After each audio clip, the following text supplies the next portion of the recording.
আমার মা গ্রামের সহজ সরল ও কর্তব্যপরায়ণ একজন মহিলা।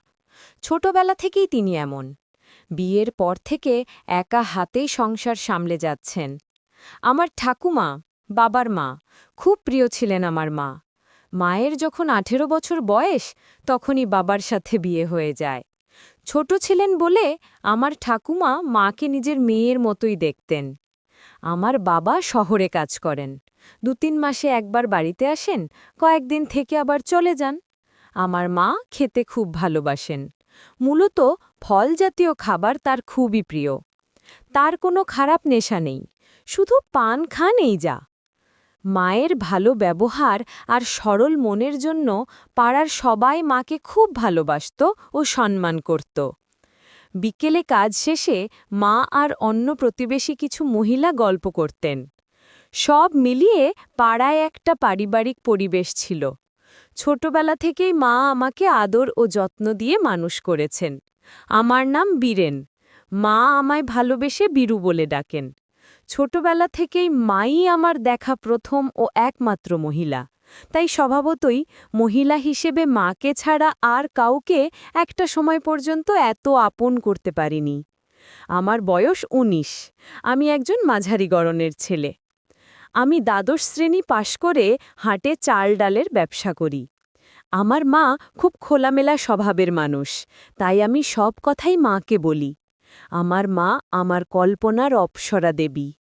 বয়সের সাথে সাথে আমার শরীরে হরমোনের পরিবর্তনের সাথে মাকে আমি নতুনভাবে দেখতে থাকি। কিন্তু সব কিছুর সূত্রপাত এক দুপুরে।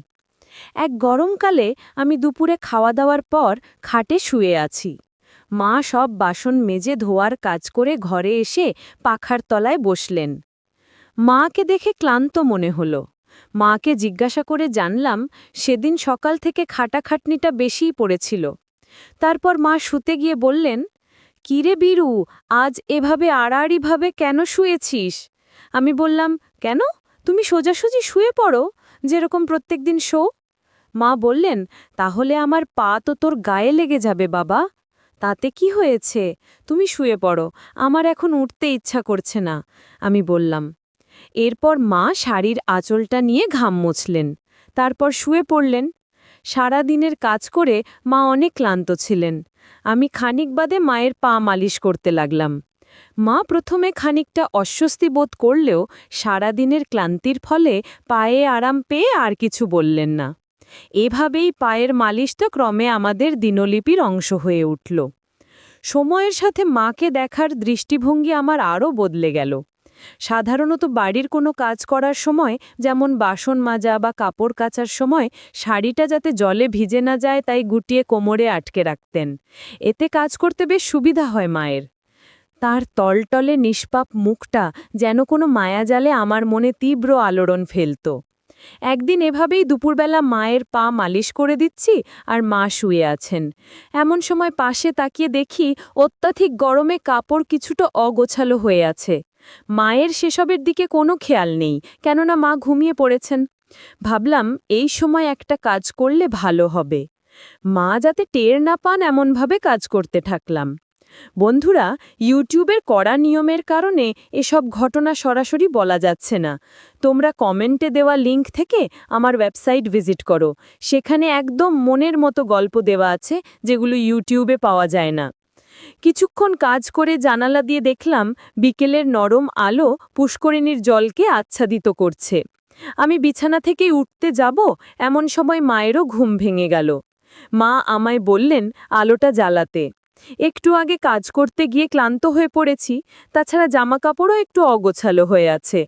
আমি আলো জ্বালাতে একটু দ্বিধাবোধ করছিলাম, তাই মাকে বললাম, "আমি স্নান করতে যাচ্ছি, গরম লাগছে, তুমি জ্বালিয়ে নাও" বলে কলতলার দিকে গেলাম। আর এদিকে মা সন্ধে প্রদীপ জেলে চাতালে এসে বসলেন। আমি কলতলায় বসে দুপুরের মুহূর্তগুলির স্মৃতিচারণ করছিলাম। মায়ের উপস্থিতি বুঝে কলতলার দরজা থেকে উকি মেরে বললাম, "মা, গামছাটা একটু দাও না, তাড়াহুড়োতে গামছা আনতে ভুলে গেছি।" মা এসে গামছা দিয়ে গেলেন। স্নান সেরে আমি ঘরে ফিরে গেলাম। বেশ কয়েকদিন কেটে গেছে। দোকানের চাপে আমিও এসব থেকে বেশ কিছুদিন দূরেই ছিলাম, কিন্তু বাড়ি ফিরে যখনই মাকে দেখতাম তখনই আমার সেই দিনের কাজের কথা মনে পড়ে যেত আর অদ্ভুত অনুভূতি হতো। মনে মনে ভাবলাম যেভাবেই হোক আবার কিছু একটা করে দেখাতে হবে। একদিন কাজ থেকে ফিরে পুকুরে স্নান করতে গেছি। সাঁতার কেটে উঠে যাব এমন সময় পুকুরের ধারে সিমেন্টের স্ল্যাবের একটা ভাঙা কোনায় পাটা লেগে যাওয়ায় একটু ব্যথা পাই আর আমি জলে পড়ে গেলাম। কোনো মতে উঠে দেখি আঘাতে একটা লাল ক্ষতের দাগ হয়েছে। আঙুল দিয়ে ক্ষতস্থানের ওপর একটু বোলাতেই ব্যথা করে উঠল, কিন্তু তেমন গুরুতর কিছুই নয়। তবে এতে আমার মাথায় একটা ফন্দির কথা এলো। যাই হোক, ঘরে এসে দুপুরের খাওয়া দাওয়া সারলাম।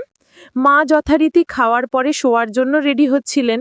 সুযোগ বুঝে মাকে বললাম, জানো মা, কয়েকদিন ধরেই তোমায় একটা কথা বলবো ভাবছিলাম, কিন্তু কিভাবে বলবো বুঝতে পারছি না। এক কথায় মায়ের মুখের সেই চিরসৌম্য রূপ খানিক সরে গিয়ে উৎকণ্ঠা দেখা দিল।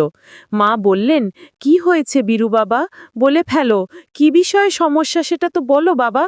আমি ইশারা করে বললাম, সমস্যাটা এখানে, আসলে তোমার থেকে একটা পরামর্শ নেওয়ার ছিল, কারণ তোমায় না জানিয়ে ডাক্তারের সাথে কথা বলাটা ঠিক হবে না। মা এবার চিরুনি রেখে বিছানায় আমার সামনে এসে বসলেন।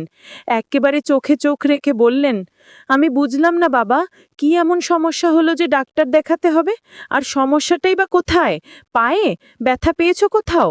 আমি বললাম, হ্যাঁ, একটু ব্যথা লেগেছে। এতে মা আমার চোখে চোখ রেখে এবার বেশ কড়া গলায় বললেন, বাবু, আমি এখনো কিছুই বুঝতে পারছি না। তুমি যদি এক্ষুনি আমাকে সবটা খুলে না বলো, তাহলে আজকে বিকালেই আমরা ডাক্তারখানায় যাব। আমি বললাম, কিছুদিন আগে পুকুরে স্নান করার সময় একটু আঘাত পেয়েছিলাম। প্রথমে তেমন একটা কিছু মনে হয়নি, কিন্তু ব্যথাটা এখন একটু বেড়ে গেছে। মা বললেন, দেখাও আমায়। আমি আমতা আমতা করে কিছু একটা বলতে গেলাম। মা ধমক দিয়ে বললেন, বীরু, আমায় দেখতে দাও। আমি সেই ক্ষত চিহ্নটা দেখালাম, যেটা তখনও বেশ লাল হয়ে আছে।